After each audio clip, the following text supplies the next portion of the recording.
نماز پڑھی اپنی بارگاہ میں شرف قبولیت عطا فرمائے۔ رب کائنات ہم تمام کی مشکلات آسان فرمائے۔ عزیز دوستو، آپ جو ہے سورۃ اعلیٰ شریف کا درس سماعت فرما رہے ہیں، اور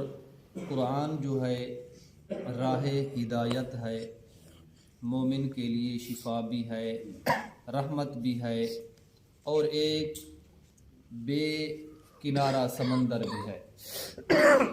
عزیز دوستو، رب کائنات نے فرمایا وَيَتَجَنَّبُهَا الْأَشْقَى، اور جو دور رہے گا اس سے بدبخت ہے، یعنی دین اسلام سے، آقا علیہ السلام سے، اور اس قرآن سے جو بھی یعنی اس سے دور رہے گا وہ بدبخت ہے۔ الَّذِي يَصْلَى النَّارَ الْكُبْرَى، جو بالآخر بڑی آگ میں داخل ہوگا، یعنی جب وہ اسی پر ڈٹا رہے گا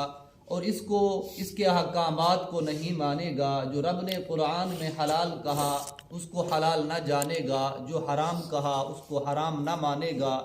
اور اس کے احکامات کو نظر انداز کرے گا، تو بالآخر وہ جہنم میں ہی جلے گا۔ ثم لا يموت فيها ولا يحيا،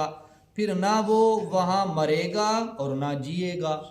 یعنی عذاب اس قدر ہوگا وہ کہے گا کہ مجھے موت آ جائے، جیسے کہ پیچھے آپ نے سماعت کیا جب ان کے ہاتھ میں نامہ اعمال دیا جائے گا، الٹے میں دیکھے گا اتنا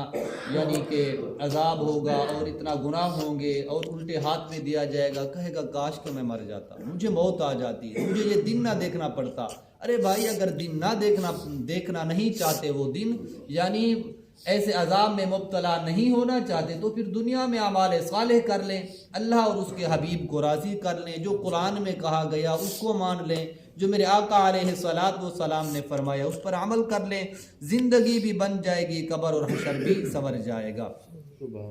قد افلح من تزکا، بے شک اس نے فلاح پائی جس نے اپنے آپ کو پاک کیا، کیونکہ رب کائنات کو سب سے زیادہ جو پسندیدہ ہے وہ شخص ہے جو توبہ کرتا ہے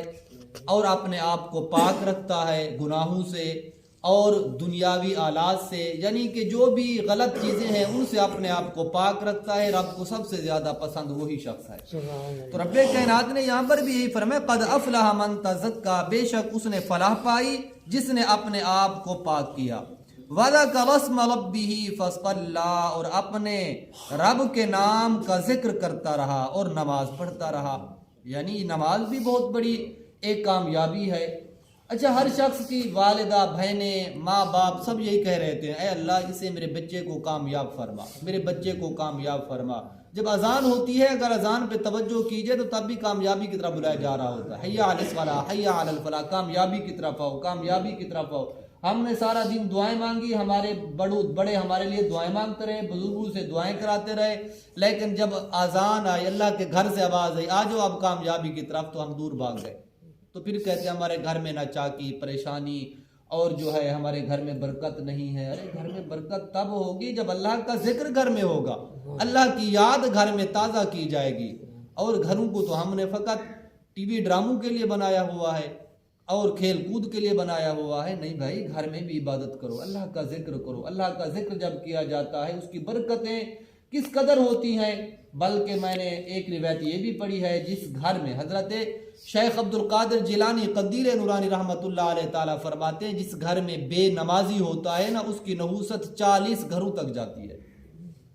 اب 40 گھر گن لو تو جس گھر میں ایک نہیں، دو نہیں، پورے کے پورے گھر والے بے نمازی ہوں تو پھر برکت وہاں کیسے لوٹ کر آئے گی؟ تو ارے بھائی، اللہ کا ذکر بھی ضروری ہے۔ وَذَكَرَ اسْمَ رَبِّهِ فَصَلَّى، اور اپنے رب کے نام کا ذکر کرتا رہا اور فصلى، اور نماز پڑھتا رہا۔ اچھا، فصلى سے مراد نماز بھی ہے اور دعا بھی بنتی ہے، دعا بھی ہے اور نماز بھی ہے، جیسا کہ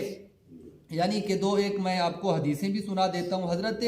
فضالہ کہتے ہیں کہ حضور نبی پاک صلی اللہ علیہ وسلم ایک روز تشریف فرما تھے، ایک آدمی آیا، اس نے نماز ادا کی، دعا کے لیے ہاتھ اٹھائے اور کہا اللہم اغفر لی ورحمنی، اے اللہ مجھے بخش دے اور مجھ پر رحم فرما۔ رسول کائنات صلی اللہ تعالی علیہ وسلم نے فرمایا اے نمازی، تو نے بڑی جلدی کی ہے، یعنی جلدی سے کام لیا ہے۔ تو جب نماز پڑھ کر بیٹھے تو اللہ تعالیٰ کی حمد و ثنا کر جس طرح اس کی شان ہے،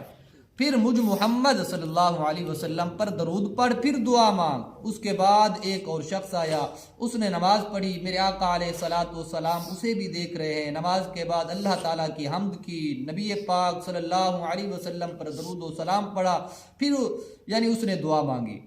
تو حضور پاک صلی اللہ علیہ وسلم نے فرمایا کہ اے نمازی اب تو مانگ، تیری دعا قبول کر لی جائے گی، جو مانگے گا تجھے دیا جائے گا۔ اور ایک اور حدیث پاک، حضرت عبداللہ بن مسعود رضی اللہ تعالیٰ عنہ کہتے ہیں کہ میں نماز پڑھ رہا تھا، حضور پاک صلی اللہ علیہ وسلم تشریف فرماتے، حضور کی خدمت میں یعنی کہ حضرت ابو بکر صدیق، حضرت عمر رضی اللہ تعالیٰ عنہ بھی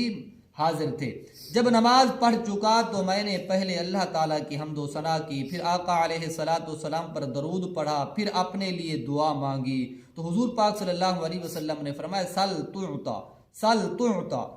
یعنی ترمذی شریف میں ہے مانگ اب تجھے دیا جائے گا، مانگ اب تجھے دیا جائے گا، یعنی آقا علیہ الصلوۃ والسلام نے 2 مرتبہ اس کا تکرار فرمایا۔ یعنی ہمیں اس سے یہ بھی درس ملتا ہے جب نماز پڑھ لیں یا دعا مانگنی ہو، یہ نہیں ہے کہ ہاتھ اٹھائے اور ڈائریکٹ شروع ہو گئے، اب پہلے اللہ تعالیٰ کی حمد و ثنا کرو، اللہ تعالیٰ کی تعریف بیان کرو، اس کے بعد آقا علیہ الصلوۃ والسلام پر درود و سلام پڑھو، اور جس دعا سے پہلے درود پڑھا جاتا ہے وہ دعا کبھی رد نہیں ہوتی، پھر تم مانگتے جاؤ رب دیتا جائے گا، تم مانگتے جاؤ رب عطا فرماتا جائے گا۔ برل کا عرض کر رہا تھا، رب کائنات نے فرمایا وَذَكَرَ رسم ربی فصلی، اپنے رب کے نام کا ذکر کرتا رہا اور نماز پڑھتا رہا۔ بل تؤثرون الحیات الدنیا، البتہ تم لوگ دنیاوی زندگی کو ترجیح دیتے ہو، والآخرۃ خیر وابقی، حالانکہ آخرت کہیں بہتر ہے اس سے اور باقی رہنے والی ہے۔ اچھا چیز تو وہی اچھی ہوتی ہے نا جو باقی رہنے والی ہو، ختم ہونے والی نہ ہو، ہمیشگی جس پہ ہو اور کبھی وہ ختم نہ ہو، اس میں کوئی پریشانی نہ ہو، وہ چیز اچھی ہوتی ہے نا۔ جو 10 دن 5 دن چلنے والی ہو تو ہمارا دل بھی پریشان ہوتا ہے، یار یہ چیز جو ہے اب ختم ہو جائے گی۔